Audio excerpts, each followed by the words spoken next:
மது அவ்வளவு மோகமானது. அபின், கஞ்சா போன்ற அனைத்தையுமே இப்ப சர்வசாதாரணமாக குழந்தைகள் பயன்படுத்துகின்றார்கள். ஏன் இன்று அதை பேசுகின்றோம் என்றால், வருடா வருடம் சுதந்திர தினம் வருகின்றது, குடியரசு தினம் வருகின்றது, கொடியேற்றுகிறோம், இனிப்புகளை வழங்குகிறோம், பேசுகிறோம், கலைகிறோம். மீண்டும் நாளைய நமது நாட்களை சிந்தித்து பாருங்கள்.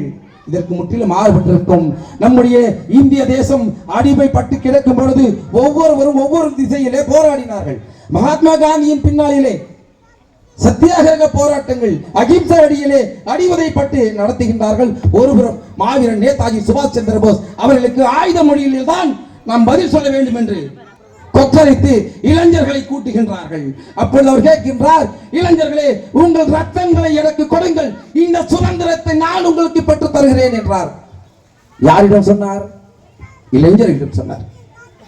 இன்றைய இளைஞர்களிடம் சொல்ல முடியுமா?